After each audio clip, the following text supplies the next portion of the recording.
Yo tout le monde, avant que la vidéo commence, je tiens à préciser qu'elle contient énormément d'informations et qu'elle est relativement longue. Ces informations ne seront pas forcément utiles à tout le monde. Si jamais c'est ton cas, toi qui regardes cette vidéo, n'hésite pas à te servir en bas au niveau de la barre de lecture des chapitres. J'ai divisé la vidéo en plusieurs points, comme ça si jamais tu cherches une information en particulier, tu la trouveras très certainement plus facilement. Bonne vidéo. Et yo tout le monde, bien le bonjour à tous. Aujourd'hui on se retrouve pour un petit tuto sur Pokémon, le premier Poké Tuto, peut-être d'une longue série, je ne sais pas encore, on verra bien. Mais en tout cas aujourd'hui on s'attaque à quelque chose de très lourd, la reproduction sur Pokémon. Parce que je m'y suis mis très récemment pour la strat. J'ai regardé tout un paquet de vidéos à droite à gauche un peu partout et j'ai vu beaucoup de conneries en fait. Ou de choses qui n'étaient pas complètes, qui manquaient de précision, d'information ou d'exemples. Alors, peut-être que mon tuto à moi ne sera pas parfait également, mais j'ai souhaité faire le plus complet au mieux possible sur la reproduction Pokémon et sur la stratégie, comment breed un Pokémon, patati, patata, les bases, tout ça. Donc, si moi aussi je dis mon lot de conneries ou j'oublie certaines choses, faut surtout pas hésiter à me le dire en commentaire. La reproduction Pokémon, les bases de la reproduction Pokémon. Et pour ça, on va avoir besoin d'un Pokémon test et d'un métamorphe. Alors, les bases, déjà concernant le sexe des Pokémon, selon qui vous mettez, où, avec quoi, pourquoi, machin, etc. Tranquille, c'est parti.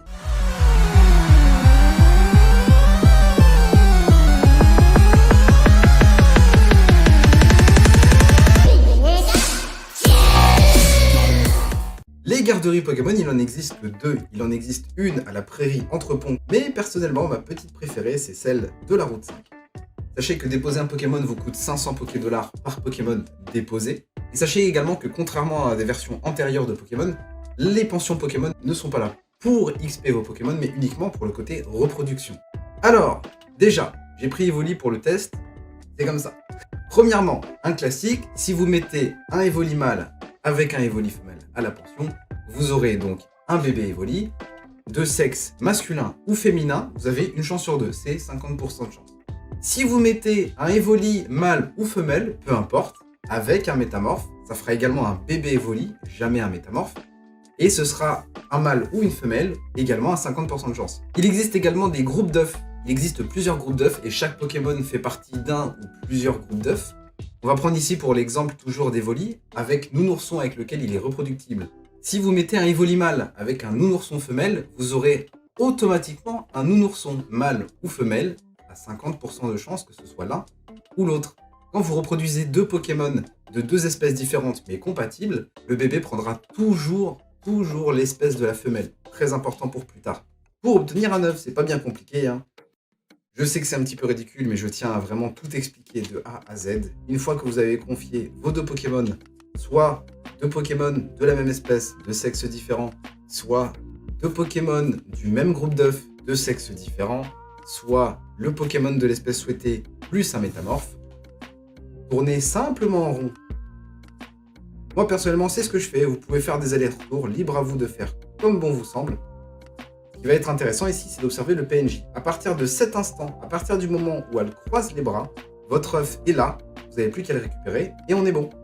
Il vous reste donc plus qu'à marcher, courir, faire du vélo, je conseille fortement le vélo, pour faire éclore votre œuf et c'est bon, vous avez votre bébé. Maintenant, on va voir quelques petites astuces pour avoir des œufs plus rapidement et pour les faire éclore également plus rapidement. Premièrement, le charme ovale. Le charme ovale, très important. C'est un charme dans la catégorie des objets rares qui augmente votre pourcentage de chance d'obtenir des œufs à la pension. Globalement, vos Pokémon gagnent plus vite.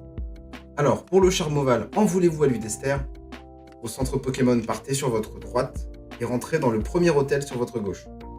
Une fois à l'étage, allez sur la première chambre sur votre gauche, vous y trouverez un gardien. Il s'agit en réalité de Morimoto qui vous proposera un combat. Il vous suffit simplement de le battre après avoir terminé le scénario d'épée et bouclier. Attention quand même, il n'a pas une mauvaise équipe. Deuxième astuce, le vélo, très important. Parce que vous pouvez diminuer le temps de rechargement du boost, ça c'est très important également. Pour améliorer votre vélo, c'est simple.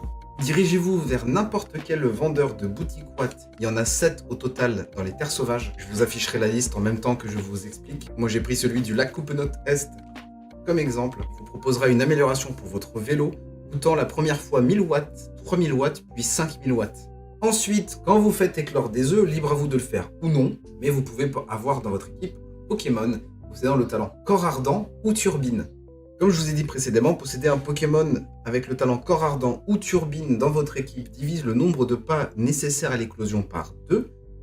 Et il existe un Pokémon absolument parfait pour ça, il s'agit de Vagomine ou Montracite. Envolez-vous vers la route 3 et rentrez dans la mine de Galar. Vous y verrez ici des petits rails avec un taux d'apparition de Vagomine de 100%. Il aura soit Corps Ardent, soit Turbine. Et la meilleure strat possible, évidemment, c'est de faire reproduire l'espèce de Pokémon souhaité avec un métamorphe étranger qui augmente la vitesse de reproduction. Globalement, il ken encore plus vite. Sachez qu'il existe maintenant quelques petites exceptions à la règle, on va les voir ensemble. Il existe des Pokémon non reproductibles avec lesquels vous ne pourrez pas avoir d'œufs. Premièrement, les Pokémon asexués. Attention, Métamorphe est très complexe, Métamorphe est une véritable exception. Mais les métamorphes ne peuvent pas se reproduire entre eux. Peu importe ce que vous faites, si vous mettez un métamorphe avec une autre espèce de Pokémon reproductible, vous obtiendrez automatiquement le Pokémon de l'espèce reproductible, comme on l'a vu un petit peu plus tôt. Si vous mettez deux métamorphes entre eux, peu importe, étrangers, pas étrangers, shiny, pas shiny, de deux jeux différents, on s'en fiche, ils ne feront jamais d'œufs, vous ne pouvez pas reproduire des métamorphes entre eux. Je pense que maintenant, quasiment tout le monde le sait, mais les légendaires ne sont pas reproductibles, les Pokémon fabuleux non plus. Il existe cependant une seule toute petite exception, il s'agit de Manaphy et de Phione. Que vous faites reproduire l'un ou l'autre avec Métamorphe, vous obtiendrez un Phione. Les Pokémon asexués, j'en ai parlé juste avant avec Métamorphe, mais Métamorphe n'est pas le seul. Il existe par exemple Magnéti, et Magnéti, étant Pokémon asexué, ne peut pas se reproduire avec les Pokémon de son espèce, mais ça fonctionne avec Métamorphe. Métamorphe peut se reproduire avec les Pokémon asexués. Et il existe quelques Pokémon avec lesquels vous ne pourrez jamais obtenir d'œufs, quoi que vous fassiez.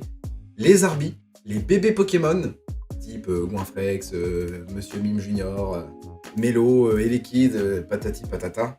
Et on ne sait pas pourquoi, ni Dorina, ni Doqueen. Autre petite exception, mais vraiment très spécifique, je ne vois pas en quoi elle pourra vous être utile. Sachez que les taureaux seront toujours de sexe masculin et les écremeux de sexe féminin, quoi qu'il arrive. Pour reproduire un taureau, il voudra forcément soit un écremeux, soit un métamorphe, et pour écremeux, soit un taureau, soit un métamorphe également. Maintenant que vous avez les bases, il est vrai que je vous ai beaucoup parlé de métamorphe. Mais la question c'est, où trouver un métamorphe? Ça va être là le deuxième point de la vidéo, les métamorphes dans épée et bouclier. Maintenant, il va nous falloir un métamorphe. Capturer métamorphe n'est pas très compliqué, vous pourrez le trouver juste ici au niveau du lac Ouragan, à Isolarmure sur les petits îlots de terre de la mer Oïs, et à Couro-Neige en expédition dans le grand antre Dynamax. Mais pour le point qu'on abordera plus tard dans la vidéo, c'est-à-dire la stratégie Pokémon et comment breed un Pokémon parfait, on va avoir besoin d'un métamorphe en particulier, un métamorphe parfait, un métamorphe 6 IV. Vraiment, si vous avez la flemme, on peut s'arrêter à 5, ce sera déjà très bien. Pour farmer un métamorphe jusqu'à l'obtention d'un 5 ou 6 IV, il va vous falloir un petit peu de patience, mais il existe quelques petites techniques et un emplacement bien prédéfini très important. On s'envole au niveau de la prairie entre ponts. Alors, pour farmer le petit métamorphe, ça va pas être très compliqué, il existe une technique simple. Sachez que les raids Dynamax, il existe deux rayons différents. Il existe les rayons roses, classiques, il existe les rayons violets, un petit peu plus vénères. Sachez que des raids violets, il ne peut y en avoir qu'un à la fois. Avant de commencer la recherche de votre métamorphe, petit détail, cherchez ce petit raid au niveau des terres sauvages, trouvez-le, faites-le, c'est très important. Si vous laissez ce raid non achevé avant d'aller chercher le métamorphe, ce fameux rayon violet ne pourra pas spawn une deuxième fois et on ne pourra pas du coup optimiser les chances d'obtention d'un métamorphe 5 ou 6 IV. Allez, du coup on se dirige ensemble au niveau de la bonne antre. Et là, attention, ça va être un tout petit peu relou, ça va nous demander un tout petit peu de réflexe, mais rien de bien dangereux. Alors, très important, il faut que l'antre soit vide. Vous allez devoir y lancer un morceau-vœu. Les morceaux-vœux, vous pouvez les récupérer au prix de 3000 watts auprès de n'importe quel vendeur de boutique watts. Et la technique que je vais vous montrer, elle va nous servir notamment à gagner beaucoup de temps, mais également à économiser les morceaux-vœux, qui mine de rien coûtent assez cher. Vous lancez votre morceau-vœu. Attention, ça va aller très vite. On va faire oui. À partir du moment où on fera oui, le faisceau du raid va apparaître. Si c'est un faisceau rose classique, il va falloir qu'on quitte le jeu très rapidement. Et on va devoir relancer comme ça jusqu'à obtenir le fameux rayon violet. N'oubliez pas la petite sauvegarde avant de commencer, hein, bien évidemment, un classique. On lance le morceau-vœu, on sauvegarde. Ouf, c'était du rose. Là, vous quittez et vous relancez votre logiciel aussitôt. Si vous avez bien fait la manipulation, théoriquement, quand vous lancerez votre jeu, voilà, comme moi, vous allez réapparaître devant l'antre vide avant d'y avoir lancé le morceau-vœu. Et c'est là que ça va nous demander un petit peu de patience et un petit peu de chance. Il va falloir recommencer l'étape jusqu'à l'obtention du bon rayon. Pourquoi il nous faut obligatoirement ce rayon violet? Pourquoi c'est celui-ci que recherche et pas un rayon rose? Tout simplement parce que dans le rayon violet, vous avez 100% de chance que ce soit un métamorphe. C'est obligatoirement un métamorphe. Dans les rayons roses, métamorphe est également présent, effectivement, mais vous pouvez tomber sur bien d'autres Pokémon. Ça signifie que sans cette petite astuce, sans cette petite technique, vous mettez le morceau-vœu, vous faites le raid. Si c'est un métamorphe, tant mieux pour vous. Si c'est pas un métamorphe, vous êtes obligé de faire le raid, de vaincre le Pokémon et de relancer un morceau-vœu, et ainsi de suite jusqu'à tomber toujours sur le métamorphe. Utilisez cette technique, ça vous fera surtout gagner beaucoup de temps. Les morceaux-vœux, vous pouvez parfois, avec un petit peu de chance, les ramasser par terre au beau milieu des terres sauvages. Il n'y a pas d'emplacement très fixe, bien évidemment. Vous pouvez avoir une chance de les obtenir au niveau des True Brothers, mais pour ça, il vous faudra également des watts, donc c'est du pareil au même. Et comme je l'ai dit tout à l'heure, au niveau des vendeurs de boutiques watts. Ça y est, vous avez les bases de la reproduction, vous savez comment faire un œuf, vous avez votre métamorphe, idéalement 6 IV, idéalement vous en avez échangé un avec celui de votre pote qui vous donne accès à un métamorphe étranger, souvenez-vous. Maintenant, on va s'attaquer à du très lourd, du très gros, bride d'un Pokémon parfait pour la stratégie Pokémon. Top. Petite parenthèse avant de continuer la vidéo, je vous rappelle que cette vidéo n'a pas pour but d'apprendre la stratégie. Je ne vais pas vous expliquer ce que sont les IV, les EV, etc. Je vais simplement vous donner le maximum d'infos pour réussir à breed correctement, efficacement un Pokémon, pour monter efficacement un Pokémon pour la stratégie, mais cette vidéo n'est pas là pour vous apprendre la stratégie. Bon, la nature de votre Pokémon. Il existe 25 natures, dont 5 neutres, mais ce qui va nous intéresser du coup, c'est les 20 qui ne sont pas neutres, puisque les natures neutres, elles, n'influent pas sur les statistiques. Chaque nature non neutre offre un bonus de 10% dans une statistique, mais a également un malus de moins 10% dans une autre statistique. C'est pour ça qu'il faut les choisir bien soigneusement selon le Pokémon que vous faites. Vous avez plusieurs moyens de vous assurer la bonne nature. Alors, les natures, vous pouvez les faire au pif. Vous pouvez vous faire une flopée d'œufs du Pokémon souhaité jusqu'à l'obtention de la bonne nature. C'est un petit peu long quand vous partez de zéro, on fait avec. Si vous avez un petit peu de patience, ce que je peux vous conseiller de faire, c'est un investissement, mais bon, comme tous les investissements, c'est rentable, c'est farmer des métamorphes. Je vous conseille vraiment très fortement de vous faire quelque part dans votre PC une boîte avec 20 métamorphes, chacun possédant une nature utile différente. Le jour où vous cherchez un Pokémon, vous prenez votre bon métamorphe avec la bonne nature, le Pokémon souhaité, vous sortez un œuf, vous partez directement avec le bon Pokémon et la bonne nature. Vous pouvez également aller chercher le Pokémon directement dans la nature. Si c'est un Pokémon facile à trouver, facile à capturer, à farmer, vous pouvez aller le chercher dans la nature et simplement faire une chaîne de capture jusqu'à tomber sur la bonne nature. Petite astuce, le talent synchro. Si vous possédez un Pokémon avec le talent synchro, alors le Pokémon rencontré aura 100% de chance d'avoir exactement la même nature que votre Pokémon possédant synchro. Si jamais vous avez la flemme de farmer la bonne nature, il existe une petite solution. Vous pouvez utiliser les aromates. Il en existe 21. Une pour chaque nature offrant un bonus et un malus et une neutre. Vous pourrez acheter les aromates pour 50 points combat à la tour de combat. Il n'est pas excessivement cher à condition d'avoir un petit peu de temps et d'envie de farmer bien évidemment. Sachez que vous avez également une petite chance de les obtenir en récompense lorsque vous passez un palier à la tour de combat également. Mais vous pouvez au sein des DLC, à Isolarmure et à Couro-Neige, parfois avec un petit peu de chance mais ça reste assez rare et très aléatoire, vous pouvez parfois en ramasser au sol. Ça y est, vous avez votre Pokémon, il a la bonne nature. Maintenant, il faut que vous puissiez assurer le fait que tous vos autres bébés à partir de maintenant aient la bonne nature.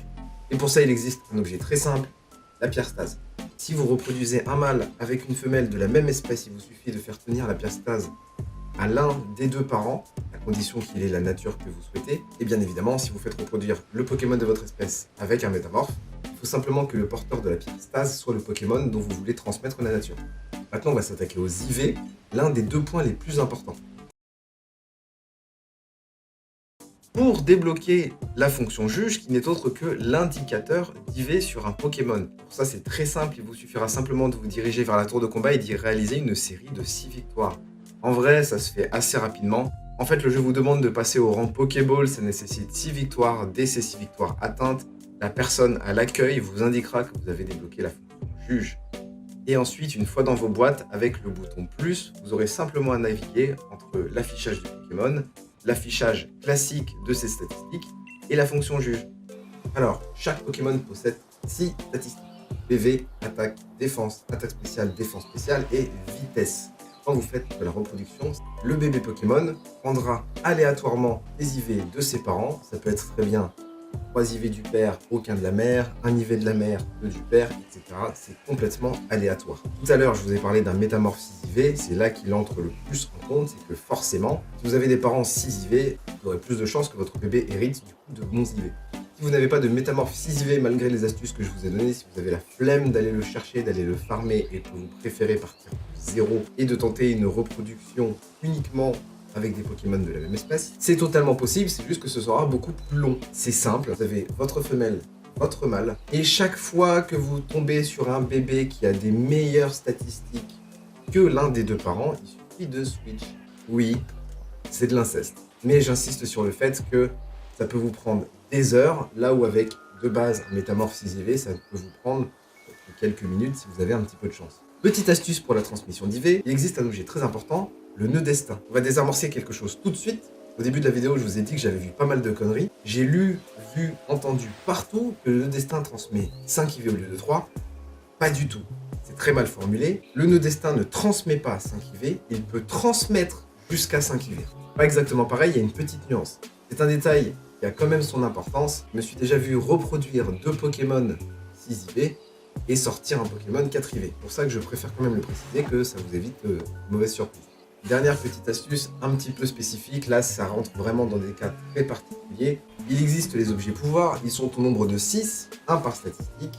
Si vous le donnez à l'un des deux parents, sachez qu'il permet à 100% de transmettre un IV à l'enfant. Pourquoi je dis des cas très spécifiques? Exemple, vous avez besoin que l'un de vos Pokémon ait 0 IV dans une statistique. Si vous avez un parent qui a le bon IV au bon endroit, vous avez simplement à lui donner l'objet pouvoir de la bonne statistique et le bébé aura 100% de chance d'avoir forcément cet IV-là. Deuxième chose importante, comme la nature, le talent. Si vous avez besoin d'un talent particulier, sachez que chaque Pokémon possède 1, 2 ou 3 talents. 1 ou 2 talents classiques et parfois un talent caché. Lorsque vous faites de la reproduction, chose très importante si vous souhaitez transmettre un talent particulier, si vous reproduisez, on va reprendre l'exemple d'Evoli avec un métamorphe, si le Evoli est une femelle, vous avez 60% de chance de transmettre le talent, ce n'est pas négligeable. Concernant le talent caché, ça fonctionne également. Si votre Pokémon femelle possède son talent caché, il y aura également 60% de chance pour que votre bébé le possède. Mais cas particulier, si vous partez de 0, dans Pokémon épée et bouclier, il existe une seule et unique manière d'aller chercher un talent caché à l'état sauvage, c'est en raid. Le Pokémon sauté a 3 talents, 2 talents classiques et un talent caché, alors il aura une chance sur 3 de tomber sur le talent caché. Il existe cependant un petit objet bien pratique qui ravira beaucoup de personnes, tout comme moi, ayant un petit peu la flemme de farmer les raids. 2 en réalité. La pilule talent. La pilule talent qui permet tout simplement de switch d'un talent à un autre, mais là, attention, ça ne concerne que les talents classiques. En utilisant cet objet, il ne fonctionnera que sur les Pokémon possédant 2 talents, et vous ne tomberez jamais sur le talent caché, c'est impossible.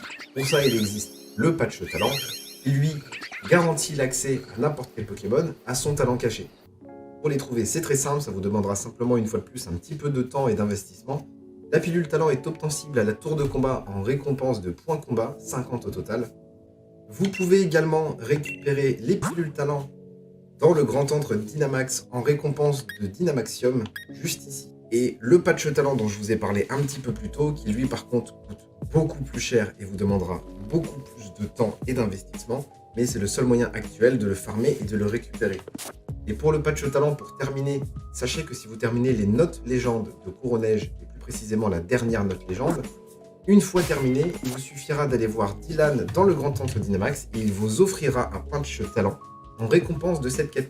Dernier petit détail concernant les IV, toujours dans un souci de flemme, si vous n'avez pas envie d'attendre que le 6 IV spawn, ce que je peux comprendre, ce que j'ai déjà fait plusieurs fois régulièrement, vous pouvez éventuellement tricher avec ce qu'on appelle les capsules d'argent et capsules d'or. La capsule d'argent boostera, avec l'entraînement ultime que je vais vous montrer juste après, boostera l'IV d'une statistique de votre Pokémon au maximum, et la capsule d'or, elle, est beaucoup plus rare, donc à utiliser avec précaution, boostera tous les IV de votre Pokémon au maximum.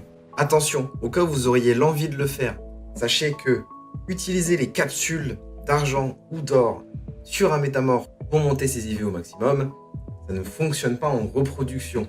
Quand vous utilisez votre métamorphe pour faire de la reproduction, ça prendra en compte uniquement ces IV naturels et non ceux qui ont été modifiés avec les capsules d'argent ou d'or. Ce serait trop facile. Pour l'entraînement ultime, c'est très simple. Une fois que vous rentrez à l'intérieur de la tour de combat, dirigez-vous juste ici, auprès du PNJ le plus à droite. Il vous proposera alors un entraînement ultime. Sachez que les seuls Pokémon étant éligibles à l'entraînement ultime sont les Pokémon niveau 100. Et pour les capsules, sur le comptoir de gauche, PNJ du milieu, boutique.combat, vous pouvez acheter les capsules d'argent pour 25 points combat, ce qui est quand même un petit peu moins cher et beaucoup plus rapide et accessible. Comme nombre d'objets, la capsule d'argent peut être obtenue en récompense de Dynamaxium au Grand Antre Dynamax. Dernier endroit où les trouver et où les farmer, en voulez-vous au milieu des terres sauvages, au niveau de la prairie Entrepont et à quelques mètres tout droit sur votre gauche, vous trouverez des True Brothers.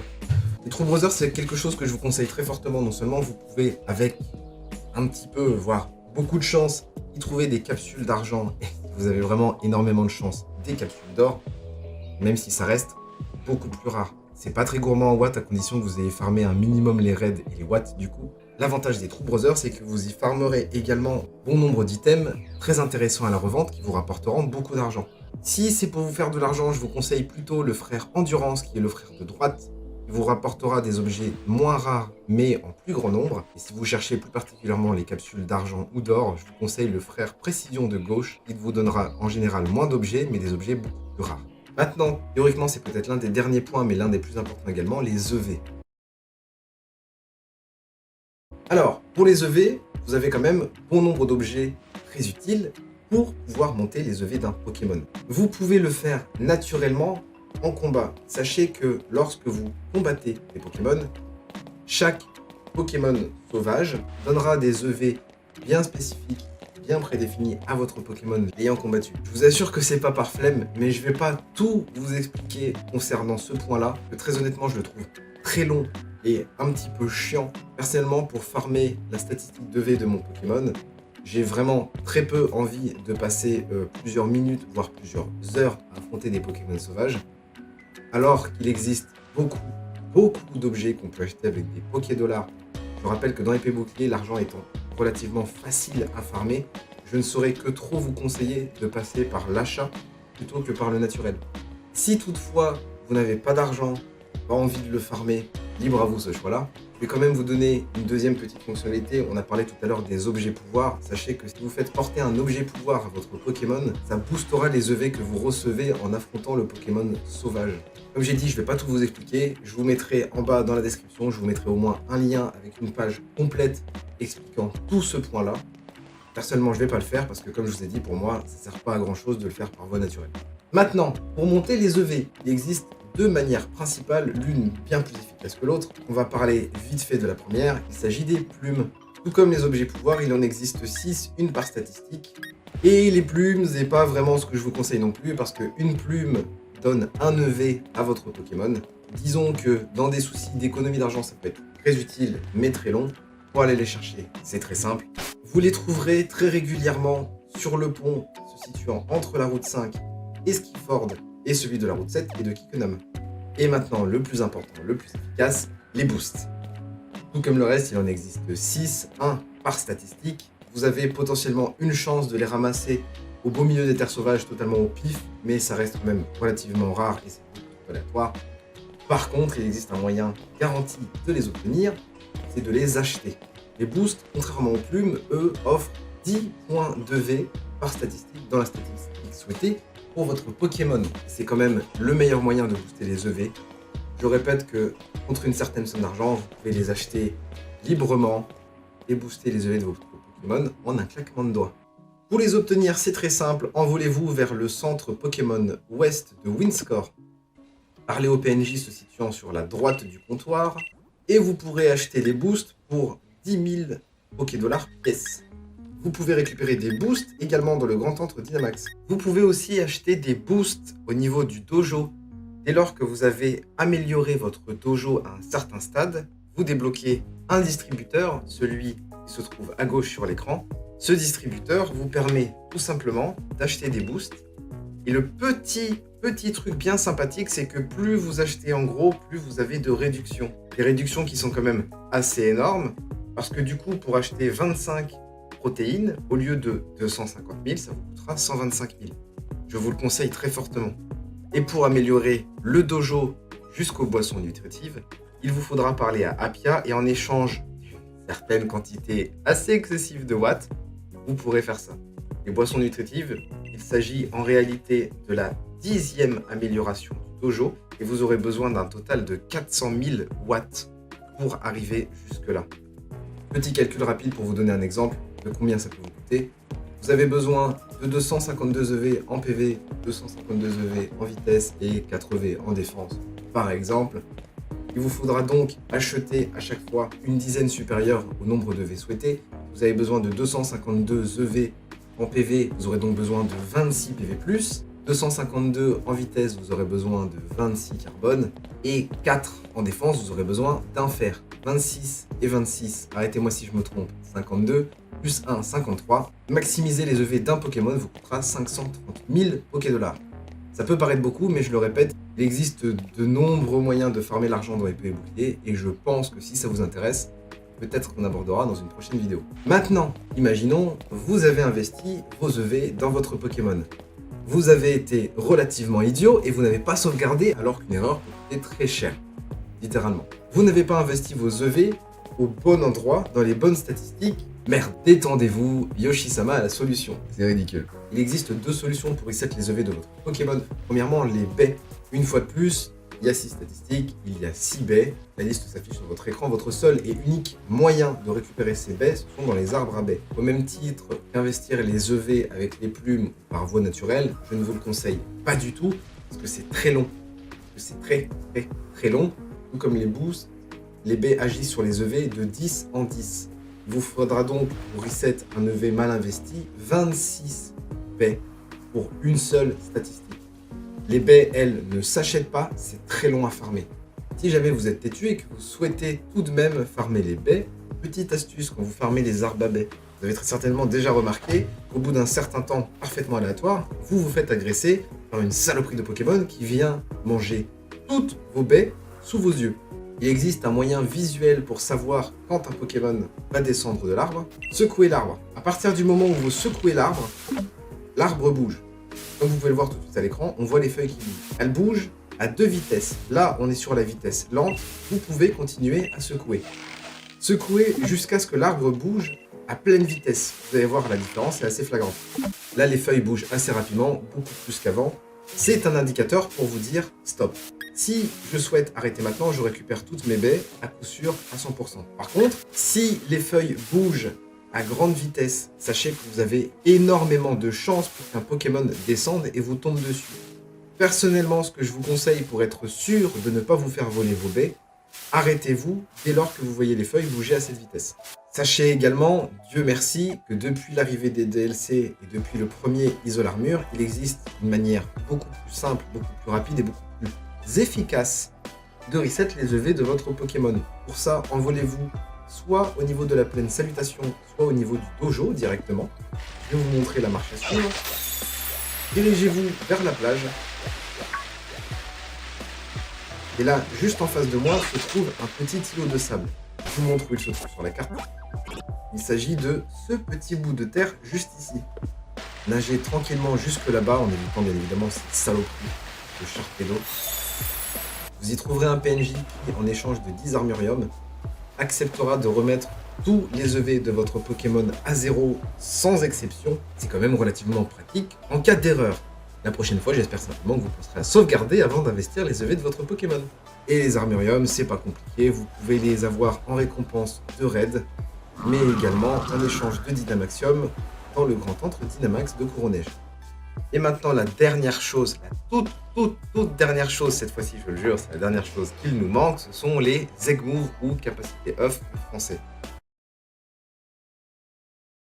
C'est pas bien compliqué, chaque Pokémon possède ce qu'on appelle un Move Pool, c'est-à-dire un nombre de capacités qu'il peut apprendre par montée de niveau, par CT, par DT, mais également par reproduction. Et il faut savoir que les attaques Pokémon apprend par reproduction, il ne les apprend que par reproduction. Exemple, j'ai ici un Corvus qui a anti-brume, et Corvus n'apprend anti-brume que via un Egg Move.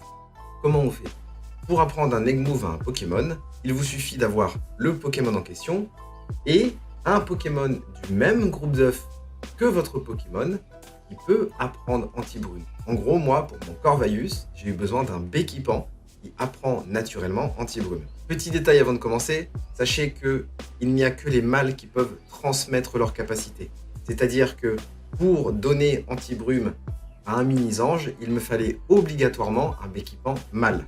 En gros, un Minisange, un Bleuzeil ou un Corvayus femelle, avec un Béquipant mâle qui a Anti-Brume, reproduction, œuf, Minisange qui a Anti-Brume. Let's go. Parfait. Il a fallu que je fasse évoluer mon Minisange jusqu'en Corvayus parce que, par on ne sait quelle sorcellerie, Minisange et Corvayus, ça n'aurait jamais fonctionné. Il faut que ce soit absolument deux Pokémon de la même espèce, identique, même ligne évolutive. Une fois que mon Minisange avait évolué en Corvayus, je les ai mis à la pension. Il vous suffit simplement de faire aller un petit aller-retour sur le pont. Et une fois que votre aller-retour est terminé, théoriquement, votre Corvayus qui était prêt a enfin reçu Anti-Brume. Il y a une seule toute petite condition, bien évidemment, c'est que votre Pokémon qui doit apprendre une attaque, donc là, une fois de plus, mon Corvayus qui avait besoin d'Anti-Brume, il doit avoir un emplacement de libre dans ses attaques. Si votre Pokémon a déjà 4 capacités, vous ne pourrez pas lui en faire apprendre une autre. Pour oublier une capacité, si vous ne le savez toujours pas, dans n'importe quel centre Pokémon, vous avez l'espèce de barman sur votre gauche qui vous permettra d'effacer une capacité, n'importe laquelle à n'importe quel Pokémon.